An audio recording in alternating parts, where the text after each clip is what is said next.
하나님은 어떻게 죄를 용서하실 수 있으며 어떻게 여전히 하나님의 정당성을 입증할 수 있는가? 십자가가 바로 하나님의 입증이다. 십자가는 하나님의 성품의 입증이다. 십자가는 하나님의 사랑을 다른 어떤 것보다 더 영광스럽게 보여줄 뿐만 아니라 하나님의 의로우심, 공평하심, 거룩하심, 그리고 그의 영원한 속성들의 모든 영광을 보여준다. 그것이 모두 십자가에서 함께 빛나고 있다. 하나님의 다양한 속성을 모두 보지 못하고 있다면 십자가가 의미하는 것을 정확히 보지 못하고 있는 것이다. 이것이 이미 설명한 바 있는 소위 속죄의 도덕적 영향의 이론. 십자가가 할 수 있는 것은 우리의 마음을 일깨워 우리로 하여금 하나님의 사랑을 보게 하는 것이라는 이론을 거부해야 하는 이유이다. 많은 사람들이 과거 제가 오해했던 것처럼 오해했다라는 거예요. 하나님이 그냥 명령하시고 말씀하심으로 죄인들을 용서하실 수 있는데 하나님의 아들인 예수님을 십자가에 못 박은 것은 우리로 하여금 도덕적으로 양심을 일깨워서 하나님의 그 사랑에 감동해서 하나님을 믿을 수 있게 하려고 그렇게 한 것이다. 이게 속죄의 도덕적 영향의 이론이라는 것인데 그게 잘못됐다라는 거예요. 아니라는 거예요. 하나님은 전지전능한 창조주이시지만 우리한테 무조건적으로 너 이제부터 죄인이 아니라 의인이야. 너의 죄를 용서해 주겠다. 이렇게 선포하실 수 없다라는 거예요. 왜냐하면 정의로우신 하나님이기 때문에 반드시 죄를 심판하셔야 돼요. 그게 하나님의 속성이라는 거예요. 그래서 하나님이 죄를 반드시 심판하셔야 하는데 우리를 대신해서 그 죄의 심판을 그분의 외아들 예수님께 내리신 거란 말이에요. 바울 사도는 하나님은 전에 지은 죄를 강가하심으로 자기의 의로우심을 나타내고 있다고 말한다. 만약 십자가가 단순히 하나님의 사랑의 표현이라면 왜 이렇게 말하겠는가? 단지 사랑의 표현만을 말하는 것이 아니기 때문이다. 십자가는 하나님의 사랑 그 이상의 것이라고 바울 사도는 말한다.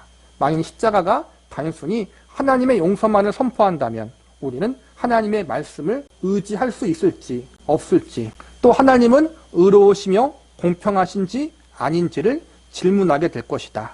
하나님은 구약 성경에서 죄를 미워하시며 죄를 벌하시리라는 것과 죄의 삭은 사망이라는 것을 반복해서 말씀하셨기 때문에 이런 질문은 당연한 것이다. 그냥 명령하시고 선포하심으로 우리의 죄를 용서하시면 하나님의 거룩하심의 송상을 입게 된다는 거예요. 사랑의 하나님만 믿으면 정의와 공의의 하나님에 대해서 우리가 신뢰할 수 없다라는 거예요. 가끔 우리가 법원의 재판관이 어떠한 재판을 해서 판결을 내릴 때 우리가 볼 때 합당하지 않은 부분들이 많이 생기잖아요. 그래서 우리가 법원을 불신하는 이유 중 하나가 우리가 볼 땐 이게 분명히 잘못인데 왜 형량이 이거밖에 안 나오지?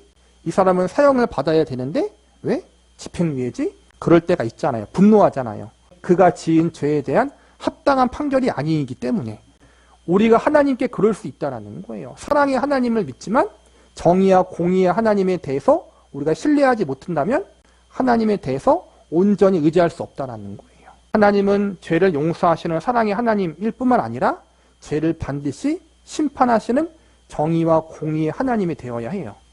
그것이 바로 십자가에서 입증되었다는 거예요. 이는 하나님의 성품과 관련된 문제이다. 하나님은 사람과 같지 않으시다. 우리는 사람들이 어떤 사실을 말하더라도 그 후에 다르게 행동하면 훌륭하다고 생각할 때가 있다. 예를 들어 어떤 부모가 자녀에게 만일 너가 이것을 하면 사탕 살 돈을 주지 않겠다라고 말했다고 하자. 그러나 소년이 그 일을 저질렀다.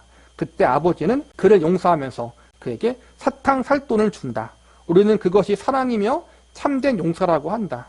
그러나 하나님은 그처럼 행동하지 않으신다. 그분의 행동은 늘 일치하시며 결코 모순이 없다. 모순이 없다는 게 참 중요한 거예요. 하나님은 빛들의 아버지이시며 변함도 없으시고 회전하는 그림자도 없으시다. 이 모든 영광스러운 속성들이 하나님의 영원한 성품 안에서 보석처럼 빛나고 있다. 또 그 모든 속성은 명백히 드러나야 하며 십자가에서 그것이 모두 명확하게 드러났다. 하나님은 모순이 없다. 우리 인간은 모순이 있잖아요. 근데 하나님은 그렇지 않다라는 거야. 사랑의 하나님, 동시에 정의와 공의의 하나님. 인간을 사랑하시지만 동시에 죄인들을 심판하셔야 하는 하나님. 사랑과 정의의 하나님이 모순이 없다는 걸 보여주는 것이 십자가의 사건이라는 거예요.